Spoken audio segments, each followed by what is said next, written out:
today with John Englander, author of High Tide on Main Street.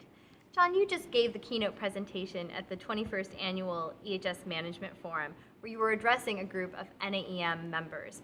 You talked about the risks that sea level rise posed to communities from coast to coast. Can you tell us a little bit about what those risks are? Well, sea level rise in particular it's one of the climate-related risks, but we haven't focused on it enough. And what's singular about it is that it's happening because the ice is melting. There's more heat in the ocean. This is a trend which has only just started. It will continue for centuries.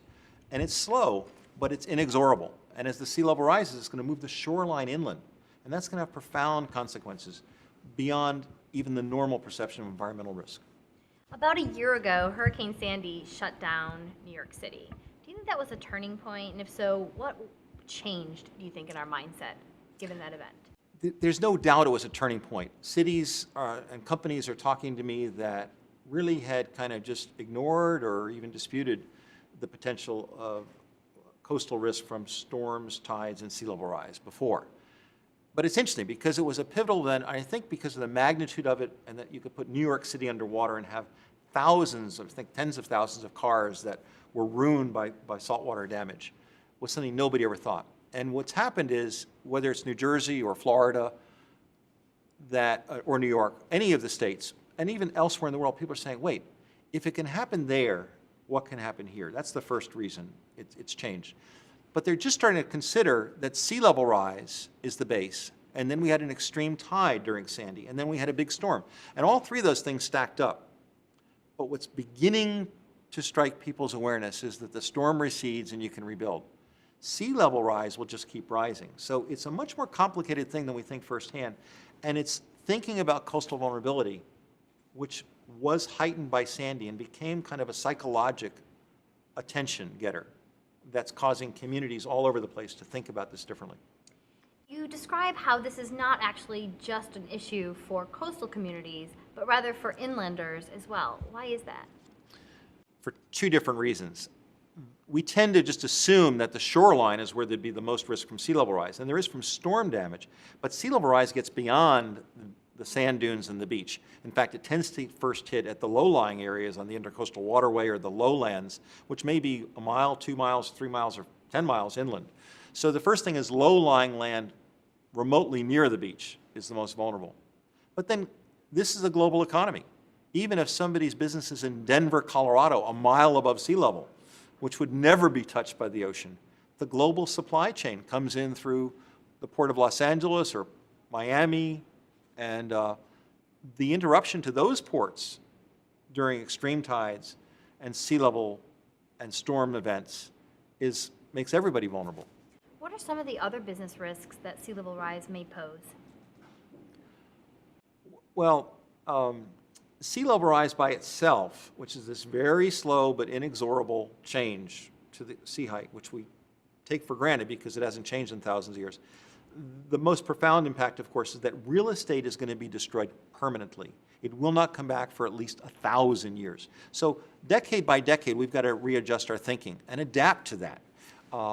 It's also indicative of, as the glaciers disappear, and the ice sheets in Greenland and Antarctica are just starting to happen, but as the glaciers disappear, it's going to affect water supplies all over the world. That water is used for drinking water and agriculture that typically comes from glaciers, from the Sierra Nevadas to the Himalayas. A lot of places use glaciers as their storage of water. In fact, glaciers are a storage battery for water. And as those disappear, we're going to have to make a lot of other adaptations to our water supplies for agriculture and drinking water. How much are we really talking about, though? I mean, aren't we talking about a couple of feet, and doesn't that just mean we can just put up a berm or a dune of some sort to protect the community behind it? Well, two things. It depends, one, on our soil structure. Places like the Netherlands, where they have clay in the soils, can put up a berm or a dike, a levee, and protect land behind it, what they call polders, which is below sea level, like Schiphol Airport's 11 feet below sea level. That works there because they have clay in the soils. That won't work in Florida because our porous limestone means that the water just comes in through the limestone, and it'll travel miles inland and just percolate up through the ground, no matter what the seawall is. So it depends upon the geology. This is, again, a very long-term problem. We have to think ahead with intelligent adaptation, which is what I recommend. If we see where we're headed over the next 30 years and even the next century, we'll begin to design knowing where it's headed, and we can do it incrementally. You can build a 10-story building a floor at a time if you build the right foundation. If you only build a 1-story building, just as a metaphor, and then need to build a building higher, and the foundation's inadequate, you have to scrap it and start over. So the point is, if you can see where this is headed, you can begin to adapt now and do it incrementally. But you've got to see where it's headed, and 30 years is a good time frame. That will help us do better 3 to 5 year planning for businesses today. And in terms of the opportunities for business, are there any opportunities, or is this just all doomsday? No, there's great opportunities. I mean, think of it. We've believed for thousands of years that sea level wouldn't change, that the shoreline was permanent. Now that we know different, and it's just new awareness, and most people don't know that yet, the people who can see that and look at what's on the horizon, that decade after decade we're going to get sea level rise and the shoreline's going to slowly move inland, exacerbated by storms and extreme tides. What an opportunity to think, how do we do relocation of that scale? How do we change our building techniques? How does our architectural or engineering or construction firm pioneer better ways to build higher and still have a good sense of community scale and interchange? What about pumping systems? More efficient ways to, it's going to be incredible, the opportunity. So. But you mentioned that this, again, is something that's sort of in a 30 to 40 year window. Why should we begin today? It's starting now. King tides are documented all over the world, and it didn't happen 20 years ago. Now, on a monthly basis and at certain times of the year, exaggerated as the planets line up and you get an extreme tide, there's streets flooding. It's happening in Miami. It's happening in Seattle. It's happening in Australia. People are driving their cars through salt water. The wheels are rusting now. This isn't a future deal. There's issues of legalities, of what happens as the shoreline moves inland. There's court cases that are going to go to the Supreme Court because our laws didn't anticipate that sea level would rise and the shoreline would move hundreds of feet inland. So this is so profound. This changes the game because it means that the livable area of our continents and islands is going to shrink. It gets to real estate law. It gets to finance. It gets to accounting. It's really profound. Given how disruptive it is, how do you kind of go to sleep knowing all of this at night and wake up the next day with a smile on your face? It took me a while, and I used to get depressed by it, and it's absolutely true. And I realized that life throws all of us challenges. It can be economic, it can be health, it can be a personal loss. We're always given problems we didn't expect. This is just a bigger one.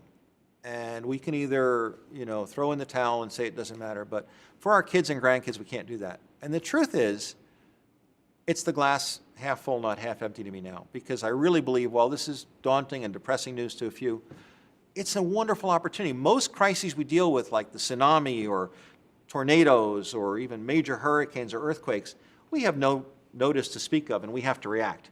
Here we have a bigger problem, but it's predictable, it's going to have permanent impact, and it's going to be universal. It won't hit this place or that place, it's going to hit every place.